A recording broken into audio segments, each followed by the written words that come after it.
Good morning. Hope everybody's doing well. Our line team, Electric Culture of Safety, Mr. Ron Schenk with ISPC, SMI, and T&D PowerSkills. He's going to be bringing a really nice topic. When he shared this topic with me, I was really excited, and you all are going to like this, the 9 elements of safety excellence. So it's going to be a wonderful thing to have and keep. Real quick, Ron asked me a question, and I don't say this very often, electric culture of safety. So electric culture of safety, we are not an entity. We are not a nonprofit. We are not nothing. All we are is beer meters right here. We came up with electric culture of safety. We got it trademarked right here through the government, so no one could take this idea and profit from it. So we did that. And what we're doing is, this is an opportunity for beer meters to give back, and all 3 companies with Mr. Ron Schenk to give back. And that's what this is about. We're giving back. We pay for it. Mr. Ron, he came in from Texas yesterday, and his company pays for it. And he's here voluntarily. And we're forming a line team. That's all this is. It's a grassroots. We're literally at the Beer Meters Live Line Training Center here in this beautiful day, South Carolina. And this is a grassroots, literally grassroots safety partnership. That's all it is. There's no gimmicks or nothing. You guys get all this for free. Just email me at brent@bierermeters.com, and I will send you all the links that you guys want to. Go to electriccultureofsafety.com and look at the promos and click on to what you want to do. Take those promos, the topics, email me and say, hey, Brent, this is the one I want. Or if you want 1 through 77 today, Mr. Ron sharing 78 today, episode 78. So just get a hold of us. This is what we're doing. And if you have any questions during Mr. Ron's presentation, man, just text it in the chat and practice. So I would encourage you to say maybe good morning. How you doing? Good morning. Just to practice, because you're going to have some questions. And Mr. Jeremy, our videographer behind here, he's going to let us know these questions from you all. So participate. Anyways, Ron, thank you for coming, brother. Thanks for the opportunity. Yeah, appreciate it. Thank Real you. excited. So I like to see people's biography. And you sent me your biography, and I was reading through it, and it's like, dang. and I was like, Ron, you got a lot of stuff here. And he's like, because I'm old. That's what he says, because I'm old. And I guess some of that could be true. It's but true. Tell us a little bit about how you got into this awesome industry. How did that happen? I think I got into the industry maybe 35 years ago in a lot of the same ways that we all get into it. We saw some things concerning, we saw too many accidents. Mm-hmm. We saw too many fatalities. And we always began to question, why does it have to be that way? We know it doesn't have to be that way. So what's the difference? How do we get to fewer incidents, fewer accidents, fewer fatalities, no fatalities in our industry, because we know it can be done. Right. So in looking at all of that, I kind of came up through the 90s as director of training for some contractors and some large contractors. And so we consistently saw some things, or I did, that I felt was unacceptable. Mm-hmm. And as time went on, more and more people agreed that it's unacceptable. We got to do things differently. In 2004, when the company that I was with, Red Simpson Incorporated, was sold to Pike Electric, mm-hmm. Rather than move on to North Carolina and continue with Pike, I saw an opportunity to influence where the industry was going in safety and training. With my past experience, I felt like there were some things that needed to be done that weren't being done. Mm-hmm. And at that point, my wife and I set up ISPC, Institute for Safety and Powerline Construction, which is a nonprofit industry association to begin the process of influencing safety practices in the industry. So we've been doing this for 20 years. A couple of years later, T&D PowerSkills came along because we felt like one of the ways to influence safety was to have good, consistent, standardized training for line workers. That's what T&D PowerSkills became. So that was 2007. And let's see, where am I at? So T&D. Yeah, so SMI Yep. was started 5 years ago, 2020. And as a matter of fact, January of 2020 is when that was started. Safety Management International has a focus of a couple of things.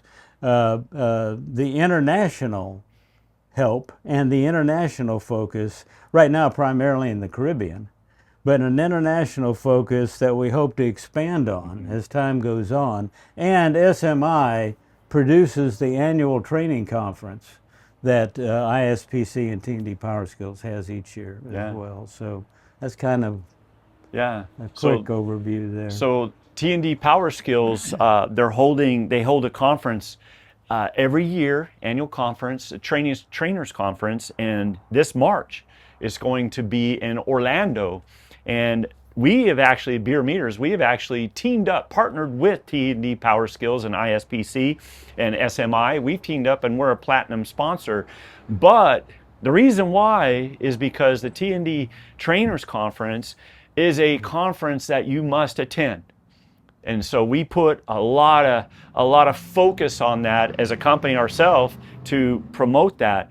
And I highly suggest that you send some folks to the T&D Trainers Conference. Ron, give us a little example, because I've seen the curriculum ISPC puts out, T&D PowerSkills puts out. I've seen the curriculum. I've seen your work methods. I've seen your procedures written up, your trainings that you guys do, that you guys create as supplements for these end users, IOUs, electric cooperatives, and municipalities all throughout America. It's contractors too.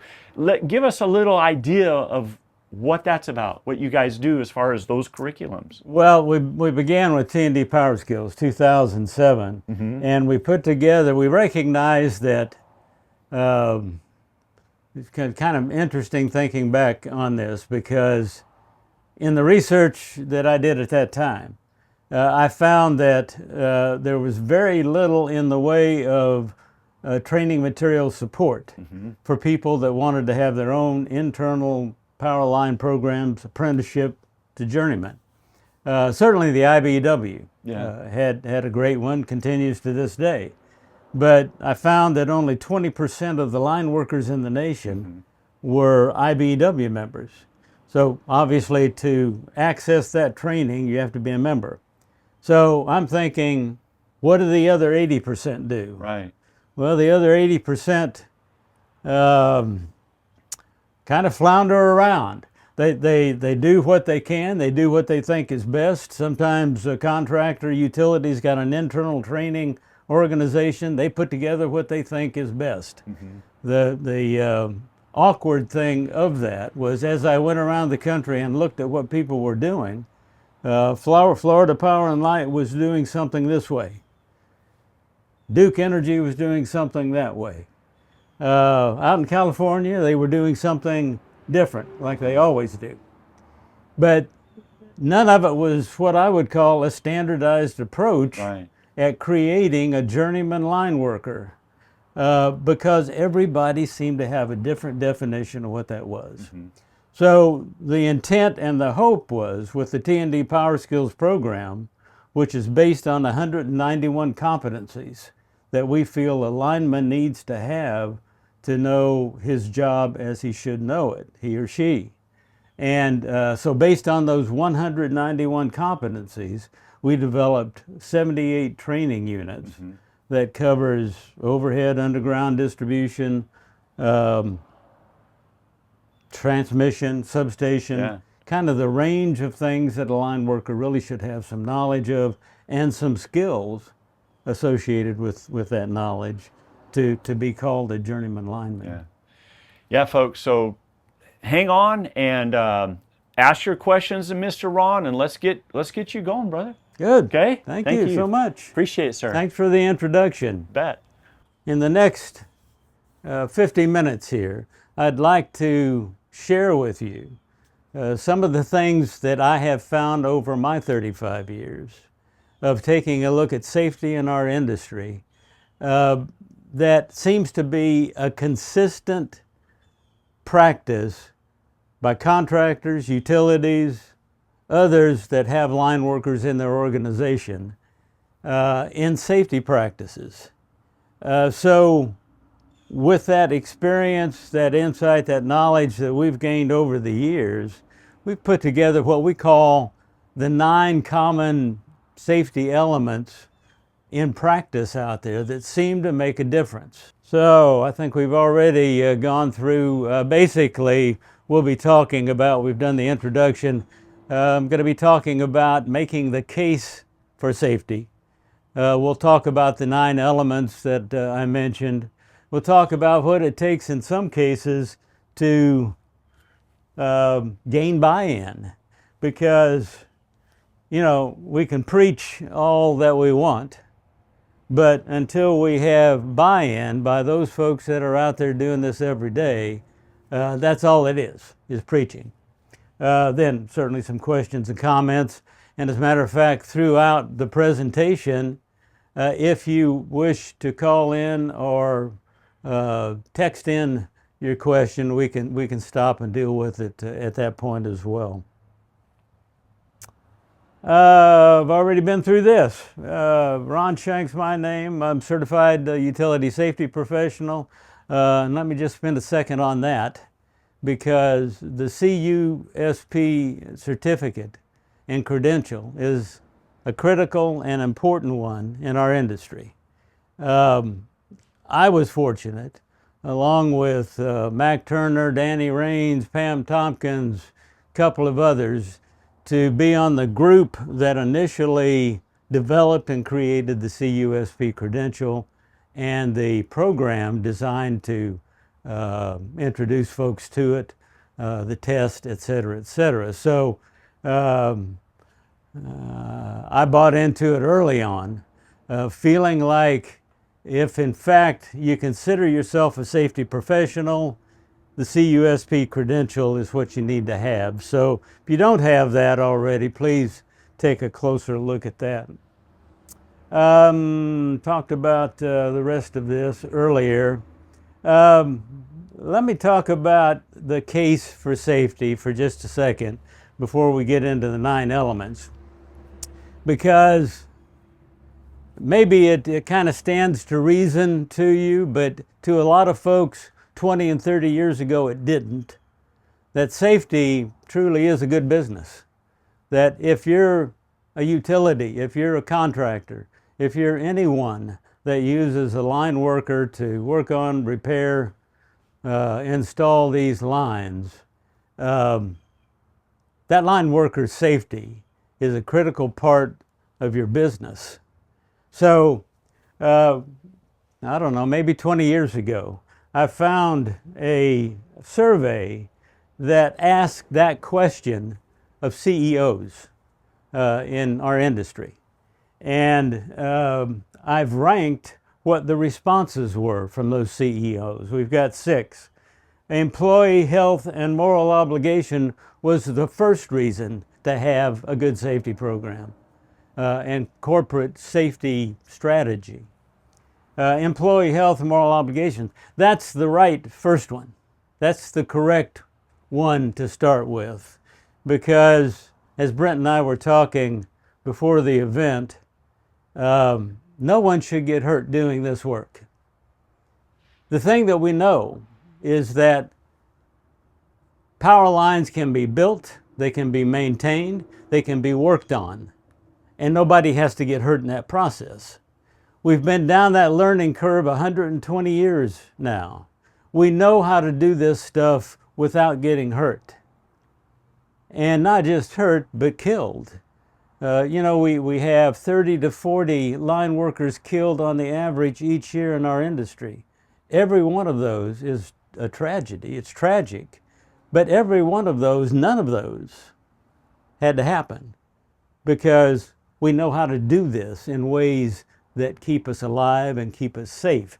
So employee health, the moral obligation that a company has to keep their workers safe, is the correct number one. Number two, legal and compliance requirements.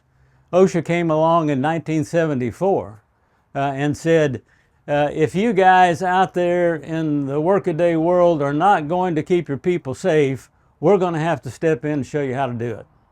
Well, since 1974, they've focused not just on our industry, but all industries, and have compiled and regulations, compiled ways of doing the work that they see, and most of us see, as important to know, understand, and practice in order to keep your folks safe out there. So there is a legal requirement to safety.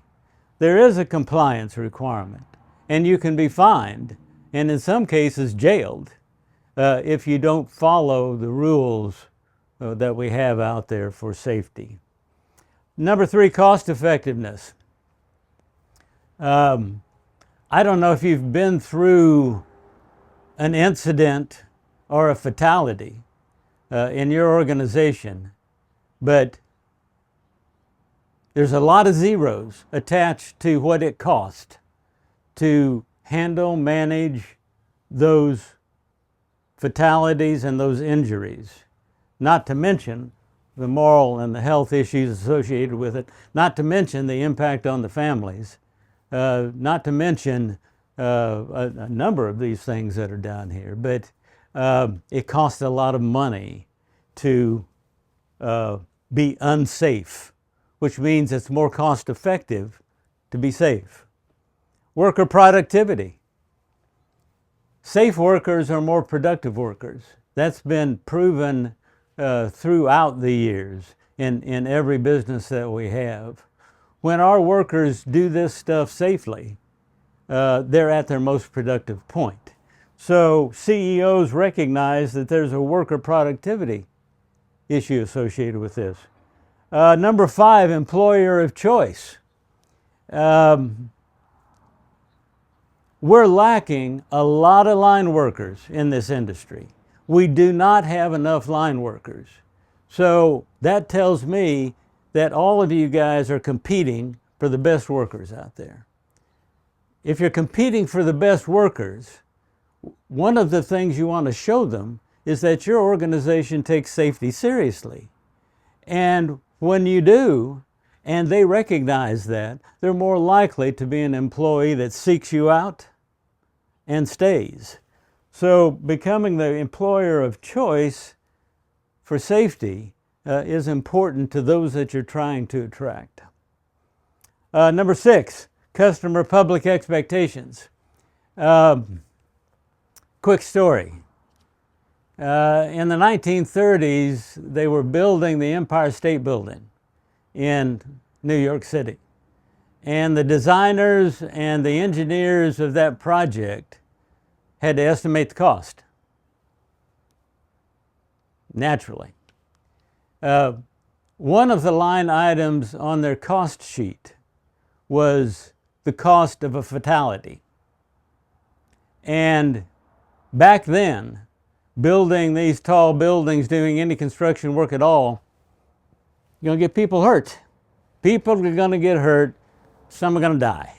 That's just kind of the way it is. So you build that into your cost. So in the Empire State Building, they felt like they would have one fatality per floor. 103 floors. We have to build in the cost of 103 fatalities on this construction project. Now, to us today, that sounds almost ridiculous. Sounds silly. You're telling me that we're budgeting for a death. We're going to have them. So let's go ahead and build the cost in. But believe it or not, that was the attitude until about a generation ago. And that attitude started to change. And as we looked at how ridiculous an idea that was, the other thing that we noticed was that the public expectations were growing for us to be safe, for us not to have any fatalities. And when we had a fatality or a bad accident, it was played all over the newspapers, it was on the news, and we looked bad. So customers and the public expectations grew for us to be safer. If it wasn't going to come internally, some of that motivation was going to come externally from our customers, saying, we don't want the company that we work with and we buy things from to be hurting and killing their people. Sounds reasonable to me. So that outside pressure has brought many CEOs, as well as these other things, to see safety as a good business. Let's talk about the 9 elements of safety that we have found that as you practice them consistently, your organization is more successful in safety. Management commitment and leadership, that's a big one. And y'all have heard it before. If management is not truly committed, and if we don't have leadership truly committed to safety in the organization, it's never going to happen. We can preach it all day long, but until that preaching turns into the right actions, it's not going to mean anything. Let's talk about safety as a corporate value. One of the things that I found odd as I went around talking with utilities and contractors about safety is you see two things at the bottom. First of all, when I would walk in, they knew I was with ISPC going to be talking safety. First thing they told me was, Ron, I want you to know safety here at this company is a priority. We make safety a priority. Well, every time I heard that, I started to worry. Brent, why would I worry about safety being a priority in an organization? Priorities can change. Exactly. Priorities can change. So if safety is a priority, the top priority this year, what's it going to be next year? Is the priority going to be profits? Is the priority going to be productivity? Maybe we need new equipment. So the priority is going to be equipment. So priorities can change unless we see safety as a corporate value. What do I mean by values? Most of us have corporate mission statements. Take a look at your mission statement. If safety is not in that mission statement as a core value of your organization, you're missing the boat. You're back to where safety now is a priority, and sometimes we focus on it and sometimes we don't. But we always focus on our values. We always focus on the mission statement that applies to all of us and what we all do at all times within the organization. Safety has to be a value, a corporate value, not just a priority. Safety's got to be treated equally with other organizational drivers. So again, more and more through the years, I saw utilities and contractors changing their mission statement, changing their statement of values so that safety was on top. Safety was that first value. That's exactly where it needs to be for the corporate leadership and value to be where it needs to be. Visible personal involvement by managers. This is the walk the talk thing. If the managers and the leadership are not walking that value statement every day, it's not going to mean anything to the others in the company. They're not going to be interested in that either. Okay, number 2, roles, responsibilities, and accountabilities. Safety is part of everybody's job description. If you don't have it that way, make it that way. Safety is an expectation. If you're going to work here, we expect you to be safe. Now, we're going to support you in that process. We're going to do what we need to do to help you be safe, but it's your responsibility. It's right there on the job description. Matter of fact, number 1, you're going to work safely. A focus on upstream or leading indicators for safety performance. What do we mean by upstream? And as opposed to just downstream or trailing indicators. This gets in a little deep into safety management theory and practice, but upstream, when we talk about focusing on leading indicators, upstream means everything that we do prior to the incident. Everything that goes on prior to the incident is a leading indicator. What kind of things am I talking about?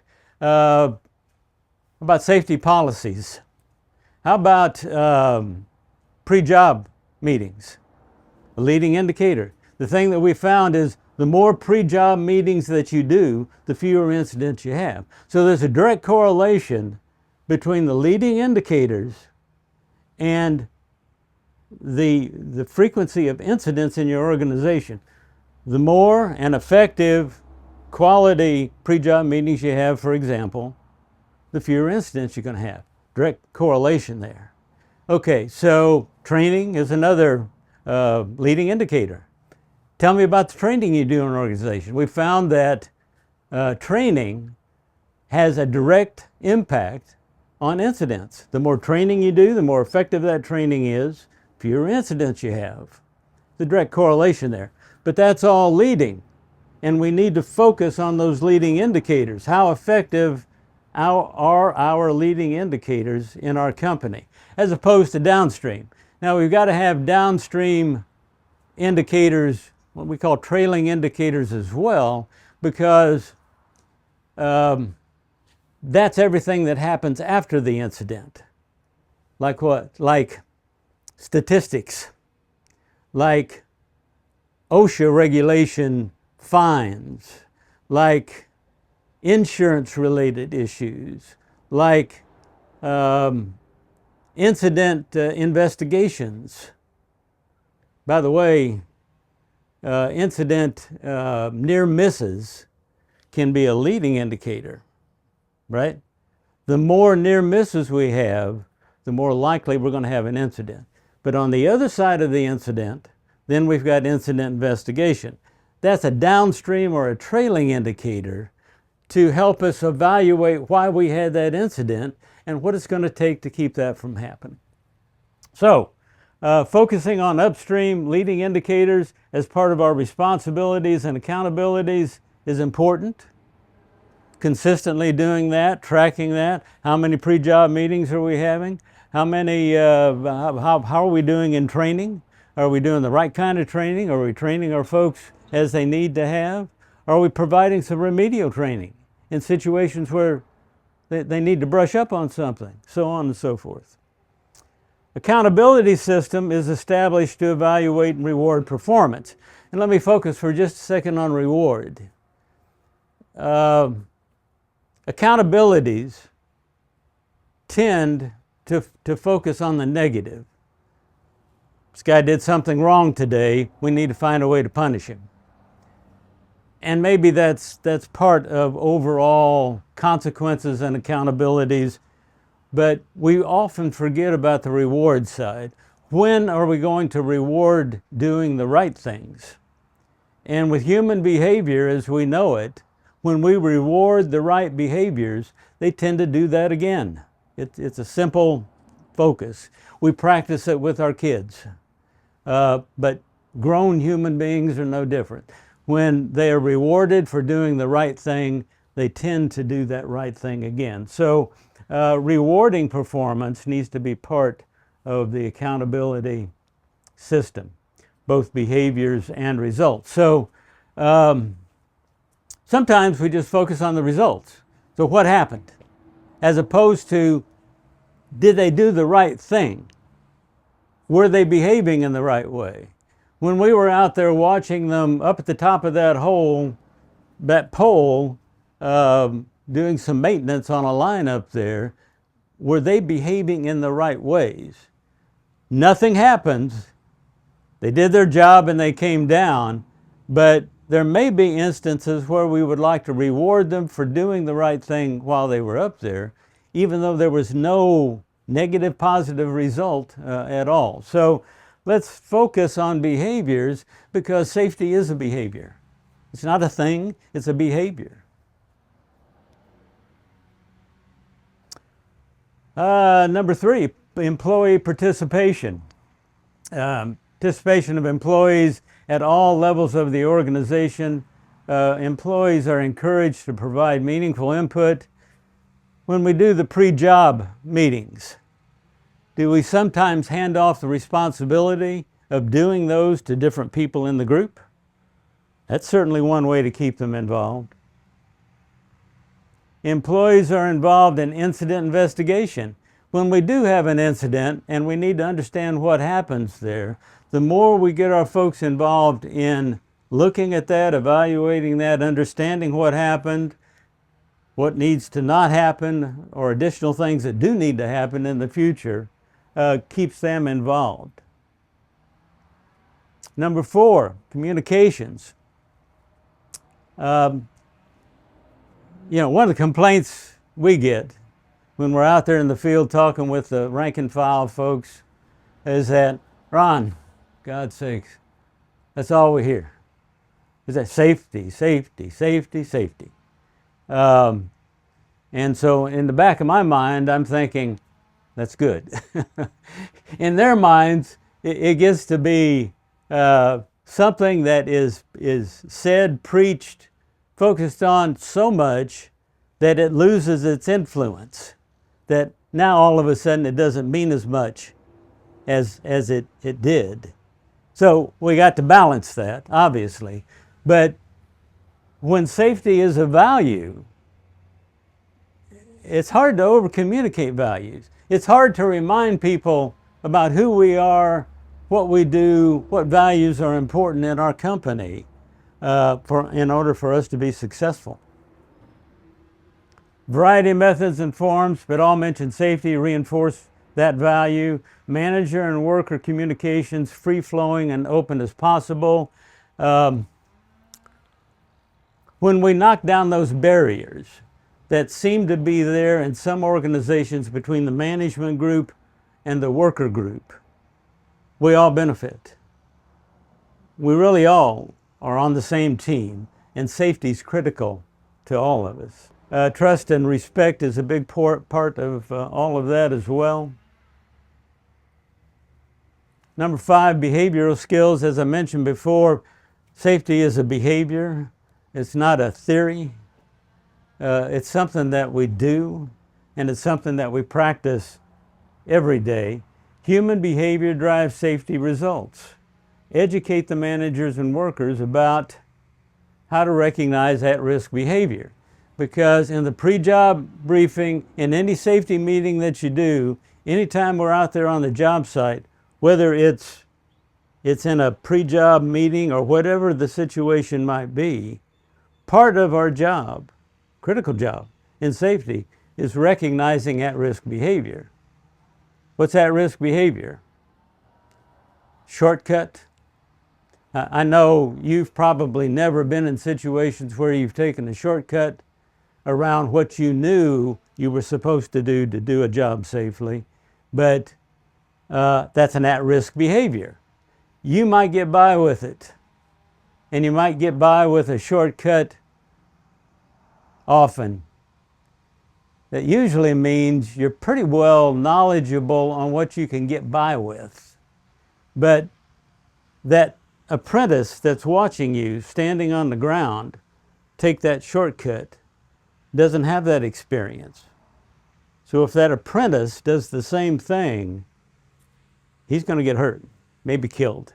So at-risk behaviors are an important part of this. How safe behavior should be encouraged, reinforced, and measured. This going back to rewarding the correct behaviors, of recognizing when somebody's doing the right thing in the right way and rewarding them, or recognizing, sometimes it's just a recognition. Foreman, end of the day, talks to the journeyman lineman. Look, I just want to let you know I was watching what you did there today, and really appreciate the efforts that you took to do that job safely. Just want to let you know. That's a reinforcement. That's a reward for that line worker. How intervention should occur to deal with at-risk behaviors. Do your people have the authority to stop work? If I see something going on, I'm a groundman. If I see something going on up there that I know shouldn't be going on, or maybe the guy doesn't see what he needs to see, do I have the authority to stop that work and reassess what's going on from a safety standpoint? So that's an intervention, and we need for our people to have those kinds of authorities. Number 6, hazard recognition and control. A proactive system requires hazard ID on every job, every time. So this is what I was talking about earlier with the pre-job meeting of observing, taking a look, but it doesn't end with the pre-job briefing. We've got to have some kind of proactive system and authorities with our people to recognize hazard ID on every job, every time. When I first get to the job site in the morning, we have our pre-job briefing, and we're looking at everything. We maybe see a lot, but I'll guarantee you we don't see everything. We're human beings, so we're going to miss some things from time to time. So if we're not proactive every moment of the day on that job site, looking for those hazards, we're going to miss something. Hazard mitigation. So we've got several ways to mitigate hazards that are out there. Engineering controls, maybe we have an outage. Maybe we take an outage rather than work it hot. Administrative controls. Administrative controls are how we manage things on the job site, how we support safety on the job site. Do we have safety policies that are actively known and understood and practiced? PPE. You know, PPE is our last line of defense in safety. PPE is critical to keeping our people safe. Not just the PPE itself, knowing how to use it, that's training, inspecting it, maintaining it, things like that. Emergency action plans. Do our folks know that if the worst happens on the job today, what everybody is supposed to do? Emergency action plans. 7, education and training. That's where we come in. So you need to hire me. Education and training is something that we all have to do constantly, consistently, and at the level that our people need it, obviously. Safety manual policies and procedures, the training associated with that. Safety training, technical best practices. Are we practicing the kinds of things we need to do on the job site every day that is a best practice in the industry? OSHA regulations are not the end-all and be-all. If you are just conducting your business at the OSHA regulation standard, it's not good enough. Because OSHA, in some cases, really doesn't expect what we now accept as industry best practices. So it's important that we rise even above what the OSHA expectations are, and we handle those best practices. Best practices are something that you need to stay on top of because they do change. Best practices in our industry. Safety best practices. How about reoccurring education and training for compliance reasons, pole top and bucket truck rescue? Now here I think OSHA's right on the mark. They say once a year. Once a year you must conduct pole top, bucket truck training for your people. But OSHA goes a step further and says if you haven't done a particular work item within a year, you really ought to be retrained on that. If you're not doing the kind of work that allows you to experience the full range of things as a journeyman line worker, and you're expected to go out and do so. Let's take, for example, capacitors. We've got capacitors out there on the lines everywhere. We don't do a lot of maintenance and work on those capacitors, but once in a while they'll fail, and you got to go change out a capacitor bank. But there's specific safety issues associated with capacitor banks that we need to know about before we mess with the things. Even after you de-energize it, you got to wait a certain amount of time for it to lose its energized force. So if we're not doing things on a routine basis, and it's been a couple of years since I've changed out a capacitor bank, maybe I need some reoccurring remedial training on that. And there's nothing wrong with that. Matter of fact, there's everything right with that. We don't need our people to get in a position that we expect them to know everything all the time at the same level that they need to know it, because that's not reality. That's not how they work. So we need to help them from a remedial standpoint when it's time for some additional training. Incident investigation and analysis, we talked a little bit about this. Root cause analysis focused. The direct cause of an incident is usually pretty apparent. He didn't have that line covered up, and he brushed it with his shoulder. And so we had a contact injury.